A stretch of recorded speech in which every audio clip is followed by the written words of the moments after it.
This is Kahan, and welcome back to Strategy Capstone. Today, we'll cover Porter's 5 forces. Running a business is one of the most challenging journeys you can go on. There might be things about a company that managers don't know about. Fortunately, experts have developed models to help analyze the competition and other factors that might impact the results businesses receive. By considering these theoretical aspects, it allows management to get a better understanding of what's at play regarding the company and how they can use that information to improve. So let's talk about the Porter's 5 forces model. And by the end of this video, you should understand what it is, its characteristics, and how to use it for your business. So who actually created the 5 forces model? The model was created by Professor Michael Porter of Harvard Business School in 1979. Since he developed it, it has gained a lot of fame and acclaim and become one of the most relevant business models in history. When he first developed his model, he noticed a few things about organizations. He realized that most managers keep a close watch on their rivals. However, he wrote an article called How Competitive Forces Shape Their Strategy, in which he encouraged business leaders, managers, and owners to look beyond what just the competition does. Instead, Porter noted that they should consider the inner forces that work in their business environment. So what actually are Porter's 5 forces? According to Michael Porter, the 5 forces that people should consider when developing an effective business strategy are the following, starting with competitive rivalry.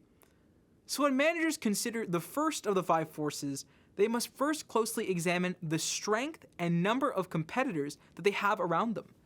They have to think about who they are, what they produce, and how their quality compares with their business. If someone is in an industry with an intense rivalry, they have to keep in mind what competitors attract customers and how they're doing it through cutting prices, offering one-of-a-kind deals, or just offering a unique selling proposition. By having a more unique opportunity, by recognizing your own position in the marketplace, your business stands a better chance of earning more revenue, as no one else can give people what you're giving them. The second of the 5 forces is supplier power. Michael Porter encourages you here to recognize how suppliers actually work. And the basic principles are that suppliers gain power if they increase prices. They'll gain power if they reduce the quality of the product they offer. And when suppliers are the only ones that actually have that good or service, they're extremely powerful.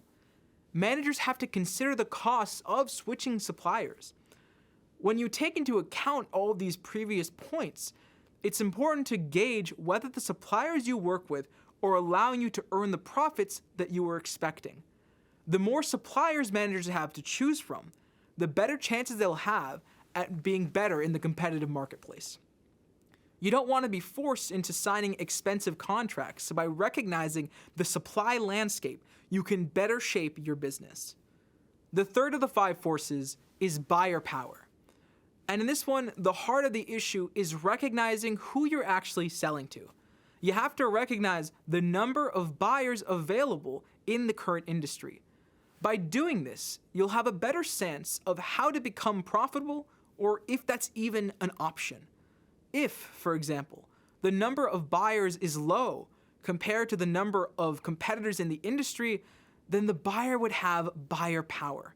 These buyers can easily switch to cheaper alternatives, which will eventually cause the industry prices to drop.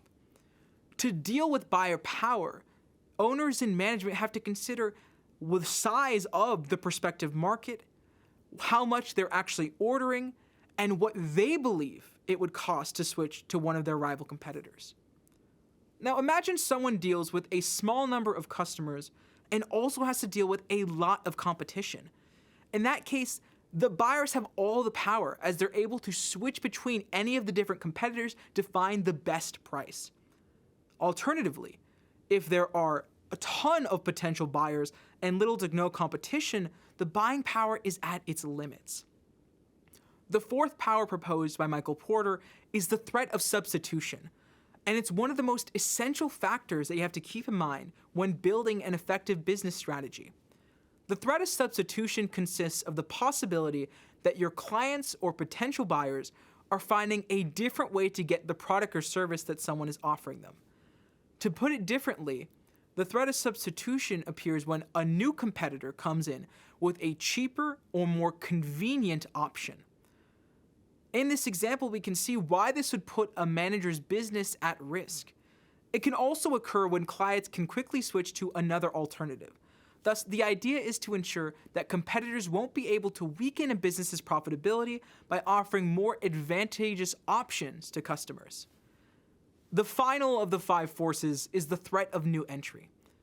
If potential rivals are able to enter the market, then a manager's position might be in danger.